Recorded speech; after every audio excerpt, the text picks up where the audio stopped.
तो चलिए अब समझते हैं कि हमारे editor in chief ET now and ET now स्वदेश के निकुंज दालमिया की नज़र कहाँ पे है। हमारे अगले सेगमेंट निकुंज की नज़र में। निकुंज सर, वेरी गुड मॉर्निंग। सबसे पहले तो देखिए आपसे बहुत सारे स्टॉक्स पे बात करनी है। पेटीएम, वोडाफोन पर बाजार की चाल से कैसे लग रही है, क्योंकि तेज़ी पे कल एक ब्रेक लगता हुआ नज़र आया, बट अभी बाजार किस तरीके से प्लेस्ड है और क्या कुछ अहम ट्रिगर्स हैं जहाँ पे ध्यान में रखना है? The problem is there are no triggers. तो मैं वही बोलूँगा जो मैं 2-3 दिन से बोल रहा हूँ कि बाज़ार के अंदर जो हम अंग्रेजी में वर्ड बोलते हैं ठंडर इस समय मिसिंग है। एफएनओ का वीक है और इस समय ठंडर मिसिंग है। अपसाइड लिमिटेड है और डाउनसाइड वेल डिफाइंड है। तो मार्केट के अंदर अगर आप देखिए तो सेटअप एक बड़ा ही अच्छा सेटअप है कि भाई मार्केट कंसोलिडेट कर रहा है, ग्लोबल क्यूज़ आपके ठीक हैं, फ्लोज ठीक ठाक हैं, कोई नेगेटिव न्यूज़ नहीं है, मैक्रो भी आपको फेवरेबल लग रहा है। तो कुल मिलाकर के जब ये सेटअप रहता है तो मार्केट टाइम वाइज कंसोलिडेट करता है। प्राइस वाइज सी मार्केट में कंसोलिडेशन ड्यू था, अब वो टाइम वाइज आता है, प्राइस वाइज आता है, ये बोलना बहुत मुश्किल है। टाइम वाइज आता है तो अच्छा रहता है, समय से मेंटेन करता है और मार्केट की नींव मजबूत हो जाती है। प्राइस वाइज आता है तो दुख देता है, बिकॉज उसके अंदर आपके एनएवी आपके पोर्टफोलियो को मार पड़ती है। तो टाइम वाइज कंसोलिडेशन चल रहा है। थोड़ा बहुत सेक्टर्स के अंदर हम देख रहे हैं कि आदान प्रदान इस समय चल रहा है, मार्केट के अंदर कोई बहुत बड़ी एक्साइटमेंट नहीं है। तो डिम्पी जी, जो आप शायद मेरे से सवाल पूछ रहे थे पिछली बार, अभिषेक पूछ रहे थे कि अगर ये bull market Kandivali Churchgate से लेकर के कांदीवली की ट्रेन जर्नी है, तो मुझे लगता है कि इस समय बांद्रा के स्टेशन पर ट्रेन का इंजन चेंज हो रहा है और हो सकता है जल्दी चेंज हो जाए जैसे ट्रेन बाकी रफ्तार पकड़े। सर, ये ऊपर जाएगी ट्रेन या फिर नीचे जा सकती है ट्रेन? देखिए, बुल मार्केट तो अभी खत्म नहीं हुआ है, पर जब ट्रेन का इंजन खत्म होता है तो जब नया इंजन आता है तो जाहिर सी बात है कि उसके बाद स्ट्रेंथ और उसके बाद वह काफ़ी ज़्यादा आती है। तो ट्रेन डिम्पी, जब मार्केट टाइम वाइज करेक्शन में आता है ना, वो बहुत अच्छी चीज़ होती है। उससे क्या होता है, अर्निंग्स आपकी बढ़ जाती हैं, जो दोनों साइड से एक्सेसेस होते हैं वो निकल जाते हैं। और प्राइस वाइज करेक्शन जब आता है ना डिम्पी, वो आपको दुख देता है। That is a painful correction, because 2 या 3 दिन में आप देखेंगे कि 15-20% मिड कैप में गिरावट आ जाती है, 4-5% निफ्टी में गिरावट आ जाती है। तो जो टाइम वाइज करेक्शन है वो बेटर करेक्शन है। हम कहते हैं ना कि कोई की नींव बन रही है, तो नींव बन रही है मार्केट की, बिकॉज मार्केट में एक्सेसेस थे, मार्केट में एक्सेसेस हैं, और एक्सेसेस वीड आउट होने के एक ही तरीके होते हैं, तो प्राइस नीचे आ जाए या फिर समय के साथ अर्निंग्स ऊपर चली जाए। क्योंकि अर्निंग्स का रुख अच्छा है, टाइम वाइज करेक्शन होता है तो अचानक मार्केट आपको अट्रैक्टिव लगने लगेगा। इंटरेस्टिंग सर, ये आपने सही कहा बिल्कुल कि टाइम वाइज जो करेक्शन होती है वो ज़रा दुख नहीं देती है, बल्कि प्राइस वाइज एक्शन ज़रा दुख देती है। अच्छा सर, एक और चीज़ है, भले ही 1000 शेयर होंगे लेकिन फिर भी ट्रेडर्स का मन ना आइडिया से छूट नहीं रहा। वो मोह बहुत है, प्यार बहुत है उनको आइडिया से। तो आइडिया में आज एक बैठक होने जा रही है फंड रेज की। इस बैठक की सर इंपॉर्टेंस क्या है और इससे होगा क्या सर? देखिए, आइडिया का लॉट मैं देख रहा था, 80,000 के आसपास का लॉट है, और उसके अंदर 4-5% का स्विंग, यानी 40-50 पैसे का स्विंग रोज का ही मूवमेंट है, और बड़ी जल्दी आता है। एक ही दिन के अंदर आइडिया 15% स्विंग या 20% स्विंग भी दे सकता है, नीचे से लो से ऊपर में। तो एक काफ़ी बड़ा मूवमेंट आपको मिलता है, लिक्विड स्टॉक में आपको मिलता है, लार्ज लॉट आपको मिलता है। तो आप अगर इंट्राडे ट्रेडर हैं, पोजिशनल ट्रेडर हैं, तो आपकी वो जो रिक्वायरमेंट है स्टॉक बड़ा ही फिट करता है। आप एक्चुअल में वैसे ट्रेड नहीं कर सकते हैं, आप उस प्रकार की ट्रेड नेस्ले में नहीं कर सकते हैं। तो अब बात करते हैं बैठक की, फंड रेस की। तो 3-4 बड़ी बातें इसके अंदर। फंड रेस कहाँ से आ रहा है, क्यों आ रहा है, और इसका इफेक्ट आइडिया में क्या होगा।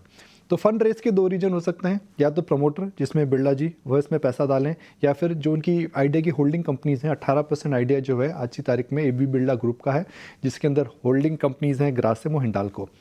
क्या वह कैपिटल इन्फ्यूज़ करेंगी? अगर ग्रासिम और हिंडाल्को इसमें कैपिटल इन्फ्यूज़ करती हैं, उन स्टॉक्स पर प्रभाव पड़ेगा। क्यों कर रहे हो भाई? अगर प्रमोटर कैपिटल इन्फ्यूज़ करता है तो मार्केट बोलेगा जी ये तो स्पिरिट है, ये कमिटमेंट थी, सरकार ने वोडाफोन आइडिया को बेल आउट करा, प्रमोटर ने कमिटमेंट था और प्रमोटर कमिटमेंट कर रहा है। तो मेरे को जब लगता है कि आइडिया प्रमोटर भी कमिट कर सकता है, वोडाफोन भी कमिट कर सकता है, not through indirect companies but to direct capital. अब आइडिया में जो कैपिटल आएगी उससे क्या होगा? अगर आइडिया के अंदर कैपिटल आती है तो उसके अंदर क्या आइडिया का रुख बदल जाएगा? क्या उनका लॉस मार्केट शेयर वापस आ जाएगा? क्या उनकी 5G नेटवर्क में कोई चेंजेस आ जाएंगी? क्या वो जियो जैसा कोई डिस्ट्रप्शन करते हैं? जी नहीं। तो आइडिया जहाँ पे सर्वाइवल रिस्क है, कैपिटल आने से डेट कम होगा और वह बंद होने से रुक जाएगा। With idea, it is not about market share gain or what they can do. With idea, it is all about कितने दिन तक यह बिजनेस में रह सकते हैं और ऐसा क्या कर सकते हैं कि इनका बिजनेस चलता रहे। तो मुझे लगता है चलता रहे, जो होगा वो होगा। मगर एक मूव और आ सकता है डिम्पी, मुझे जो लगता है, मैंने काम नहीं करा है, कि आइडियाज़ पे जिन बैंक्स का एक्सपोजर था, सब बैंक्स ने आइडिया का एक्सपोजर राइट ऑफ कर दिया है। तो एक कैपिटल आती है, डेट कम होता है, तो जिन बैंक्स ने आइडिया का एक्सपोजर राइट ऑफ करा था वो राइट बैक करेंगे, जिससे उनको लाभ हो सकता है। जी निकुंज सर, एक सवाल, गुड मॉर्निंग, एक सवाल आपसे पेटीएम पर भी लेना होगा, क्योंकि हम देख रहे हैं कि पेटीएम पेमेंट्स बैंक से विजय शेखर शर्मा ने अपने आप को अलग कर लिया है, वहां से इस्तीफा दे दिया है। अब बोर्ड में बड़े लेवल पर चेंजेस हैं, कुछ कुछ डैमेज कंट्रोल की कोशिशें हो रही हैं। स्टॉक को भी हम निचले स्तर से रिकवर होते हुए देख रहे हैं। तो क्या जो बुरा दौर था वो पीछे छूट गया है, ये मान के चलें, या फिर अभी भरोसा रिस्टोर होने में समय लगेगा? देखिए, भरोसा रिस्टोर होने में समय नहीं, बहुत समय लगेगा, बिकॉज जो रेगुलेटर ने कंसर्न्स रेज करी थी वो कंसर्न्स अभी एड्रेस नहीं हुई हैं, नंबर 1। नंबर 2, आप पेटीएम पेमेंट बैंक को अगर सब्सिडरी से हटा देते तो आप भी मार्केट को ये बोल रहे हो कि वन कम्युनिकेशन जो पेटीएम पेमेंट बैंक का मेजर ओनर है, पेमेंट पेटीएम बैंक उसकी सब्सिडरी है, आप उसको अलग कर रहे हैं। तो उसको अलग करने से for a shareholder technically nothing changes, it is only an alternate route actually which gets created. Second, मुझे लगता है कि जब तक रेगुलेटरी क्लैरिटी इसमें देखने को नहीं मिलेगी, मुझे नहीं लगता है कि मार्केट एक प्रकार से बहुत कन्विंस हो जाएगा।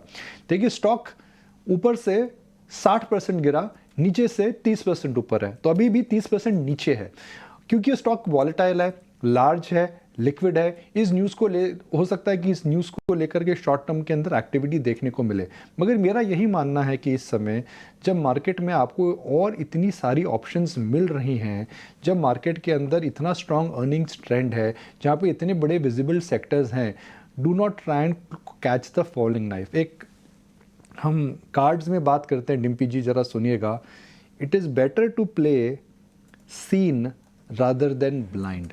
पेटीएम, मुझे लगता है अगर आप उसको देख रहे हैं तो एक प्रकार की वो ब्लाइंड चाल है। हो सकता है 3 इक्के आपके हाथ में हो, मैं ही नहीं कह रहा हूँ, मगर हो सकता है 3 जोकर भी निकल जाए।